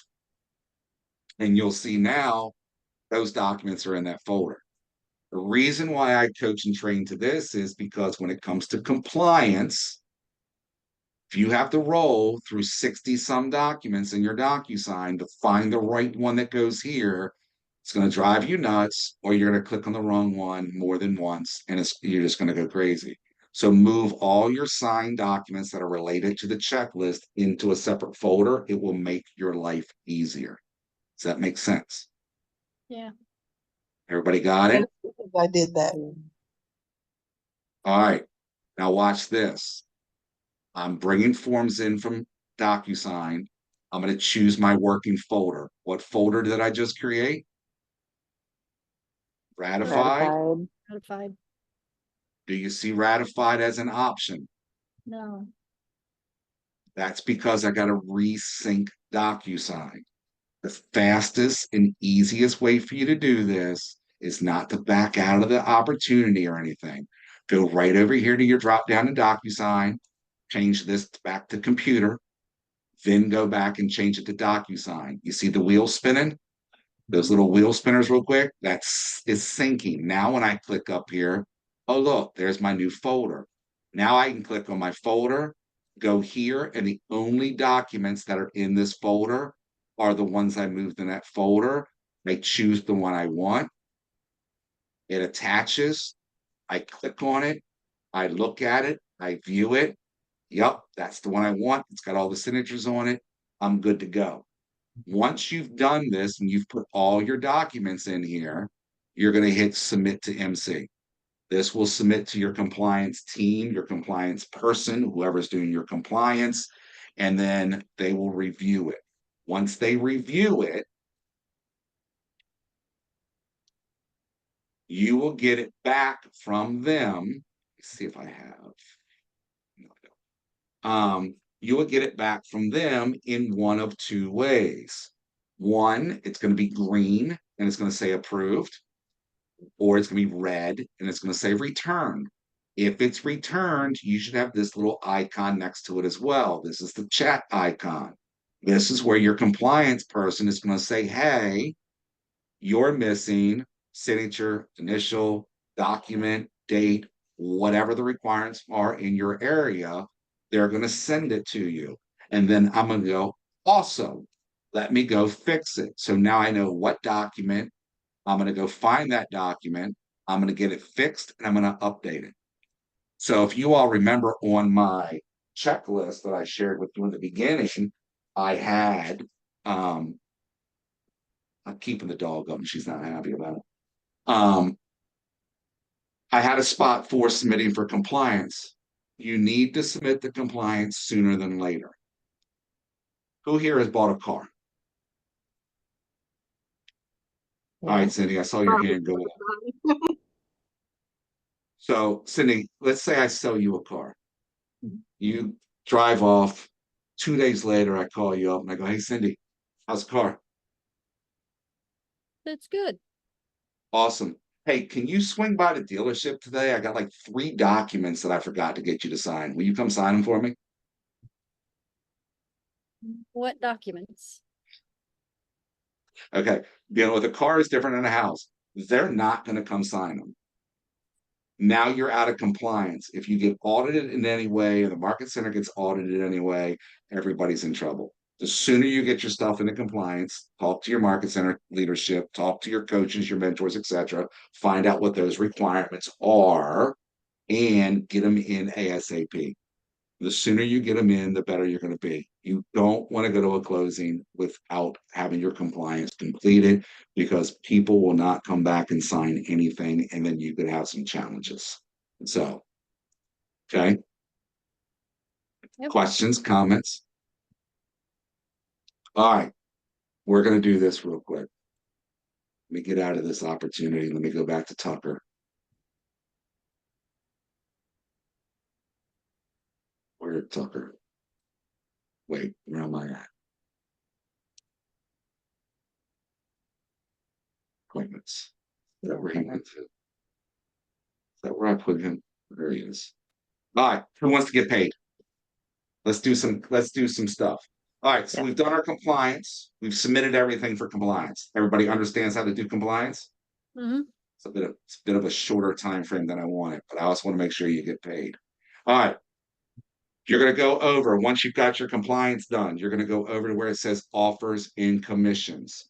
Under offers and commissions, you're going to have to create the offer. So in this scenario, I'm going to name this offer. You can name it whatever you want. You can make it the buyer's name. You can make it anything you want to make it. The offer and commissions tab, it must be connected to a listing that is in KWLS. So if you type the address in and it's doesn't match to KWLS for some reason, it's going to reject it. So just go to KWLS. Your listings should pop up. If they don't, go search for them. All right. Once you find the one you want, you're just going to click on it. It's going to put it in here. You're going to identify the property type. We're going to classify the property: resale, new home, multifamily, etc. This is a resale. Units. One property is a unit, one full unit. So 1 unit. If this had multiple units in it, maybe I put 2 in there, or multifamily 5, whatever it is. Seller information is there because, well, it's my client, it's in my transaction. I'm in there because it's me. We're going to go down and we're going to fill in some buyer information. The only thing that's required is the buyer's name. Okay.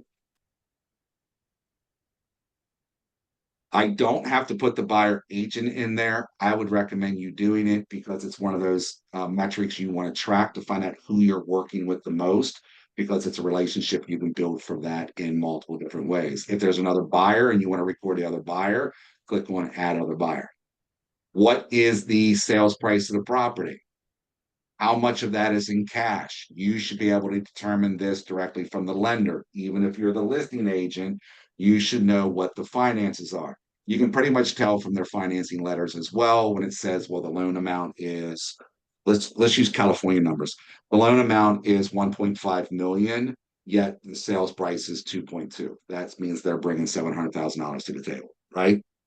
So this will all add up to this.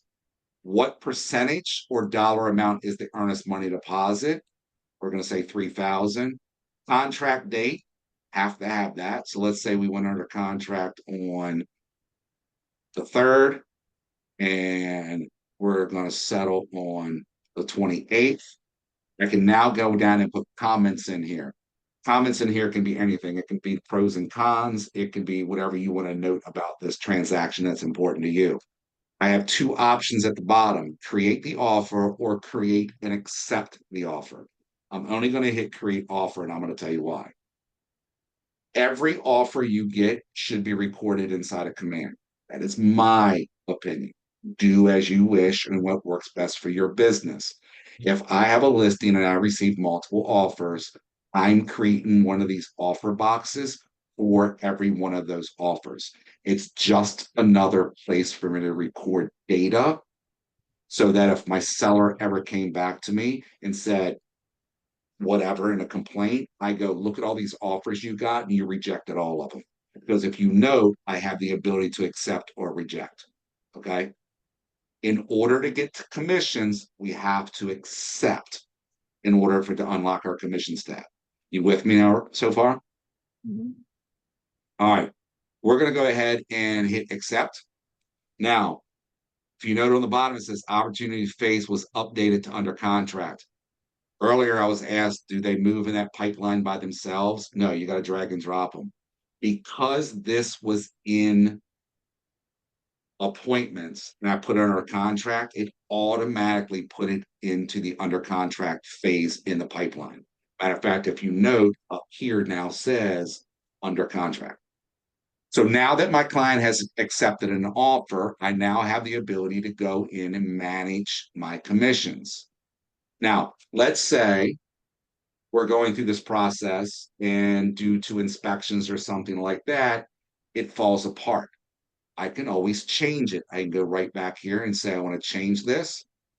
I want to pull this out because I'm going to accept a different offer now because that one fell apart. So you can always go back and change it. I'm going to hit accept.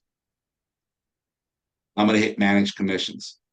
If you don't have anything unique per se to put in the commission tabs as far as special deductions, paying a coach, paying a mentor, whatever the case may be, you're pretty much done at this point. The system knows what your splits are for your market center and does all the calculations on its own. And over here on the right-hand side, it's going to tell you, this is the check that I get based off of these splits over here. Is this where you'd put, like, if you have a transaction coordinator, where you would put what the fee is to them? Correct. If you're going to pay somebody else something else, then you can put it in here as a deduction or other things like that. So I would go in here and say edit listing commission. And I'm going to put in here, let's say how many of you guys charge or talk about charging flat fees, bonuses, admin fees, whatever you want to call it? You guys do that at all? No. I do. So inside of commissions, it's a bonus. So I would go in here and write in $7.95 is my bonus. I would then save this. Then I have to update my general as well. Is it my general? I forgot. This is all new, and this is only the second time I played with it tonight. Agent payment. That's what I got to update right here. Bonus $7.95. I got to put it in both spots. This is $7.95. What kind of bonus is that?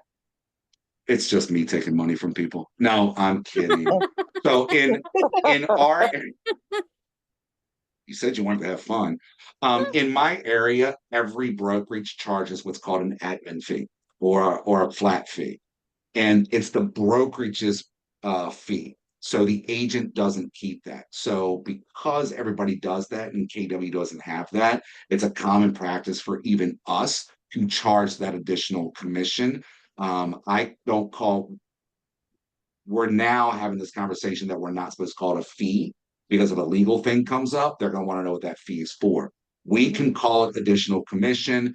I can call it a transaction cost. I've actually started calling mine transaction cost.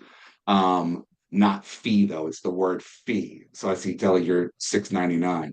I used to be $3.95 for buyers and $4.95 for sellers. And then I spoke to another agent that I know, and she's $7.95 across the board for both. So I upped mine. Nobody ever bats an eye at it.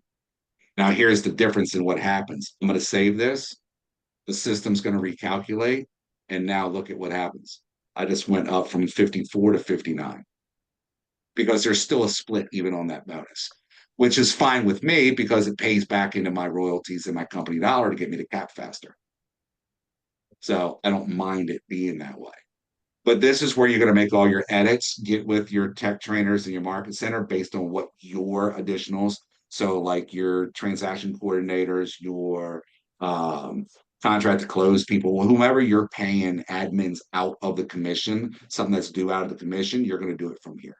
And this Okay. is where that deduction is going to be at. Okay. And if you look up here, this is also where you're going to have like outside referrals, concessions, bonuses, co-brokers. You can get in here if your office collects E&O from your commissions. My E&O is involved in my monthly office fee, not in the commission. If you're contributing to Bold, if you're giving to KW Cares, Next Gen, whatever those deductions are, all of those things are inside of this part here. The bonus is that you get to see what your check is actually going to be once you do this.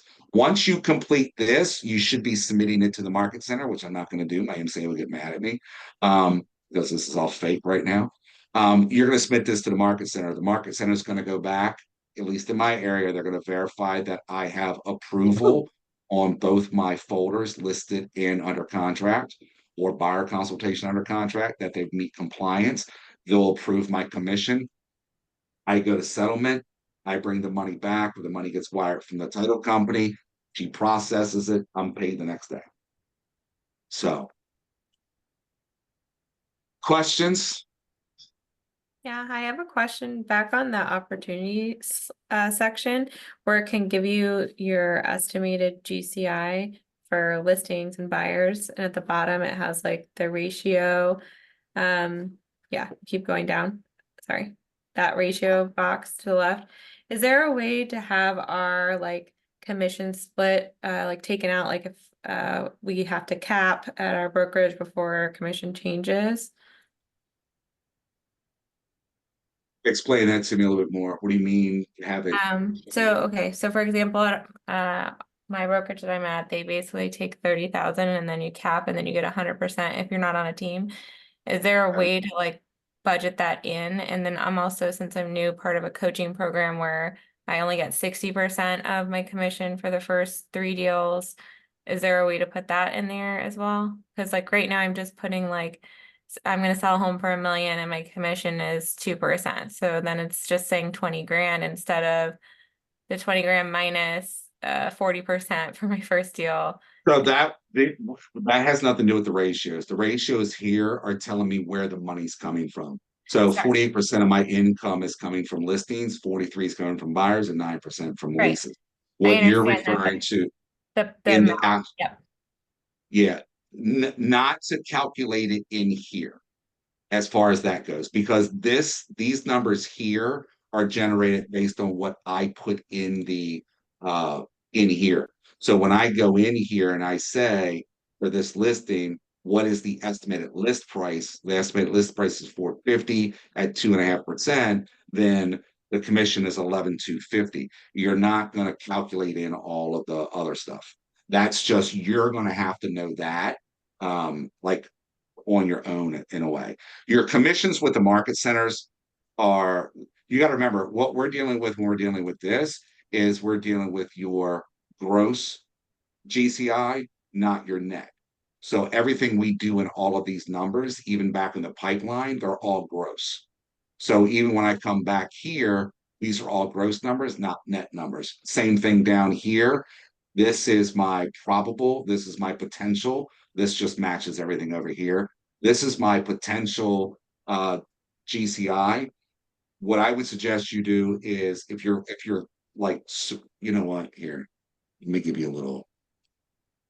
I remember in the very beginning of Ignite, they showed us how to make our goals. And correct. It still doesn't calculate in what she wants. Yeah, well, the idea at that point was that they told us if you were trying to do 200, if you were trying to take home 200,000 a year, then you would set your goal at 400,000 a year because of all those things that break down. So it was like you already calculated in advance in your head based on what you were seeing and what you knew you were going to have to give up. Correct. So when you are setting your goals, you're putting in your cost of sales and you're putting in your business expenses. And for you, which category they fall in. To me, it doesn't matter. I just know that these are my expenses. I add those in, and then I know that I have to earn X number of dollars. So when I was coaching, I actually had this is what I would recommend you do. I had this is my spreadsheet when I was coaching. So here is, I had, let's see if this is the right one.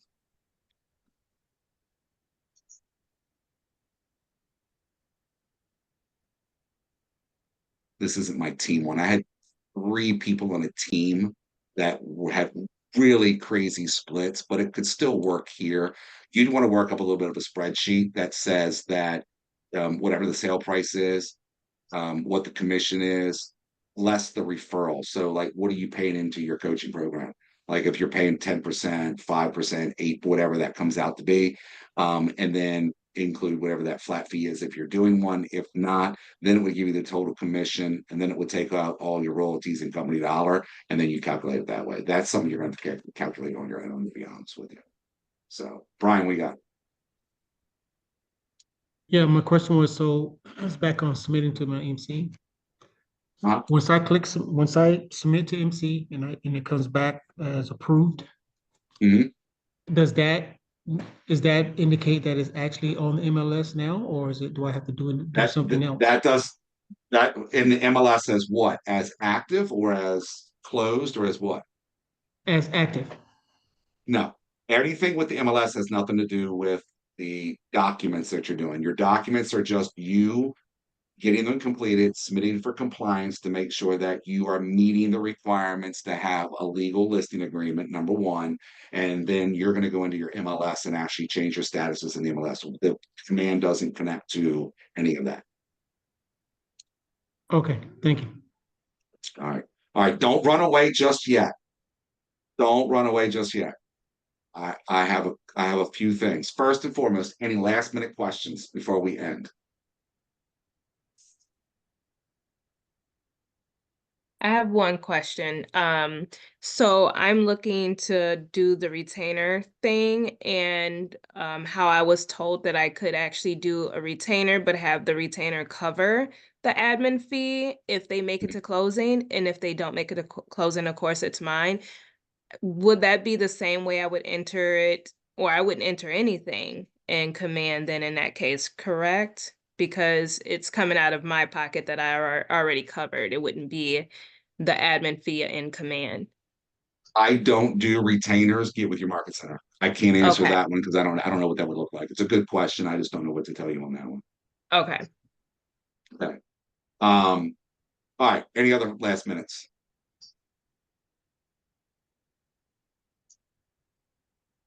Okay. Hearing none. First, thank you to all of you as a co-creator of this Ignite After Dark and the tech side of it. I'm excited to see so many people completing it. You guys are just one day away. Please show up tomorrow and finish off with a bang. I don't recall our actual starting number for West Coast from day one. On East Coast, we started with 198 people on day one. And we're going to finish with about 30. So I'm going to encourage you all to keep attending Ignite. Now, granted, depending on if it's hosted in your market center or not, we are launching a fall session in September, and it's going to be a little bit more reduced. Please, if your market center participates again, make sure that you're attending again, because what you heard in this round is what you needed to hear this round. What you're going to hear in the next round is what you need to hear in the next round. Then I'm going to ask you all to do me a favor. Would you all mind doing me a favor? No, I'll do it. Don't mind at all. Not at all. So please go back to your leadership and share your feedback. We're going to be reaching out to you all directly, and we're going to be reaching out to the market centers directly once everything is done, looking for feedback. What did you like? We'll take good, negative, give us some constructive feedback. to help us out, so to make sure that we have September's launch even better than what this one was. And if you are giving the best feedback possible to your market centers, hopefully your market centers will participate again in September, so you can join in again and continue your learning and growing process. Is that a fair request?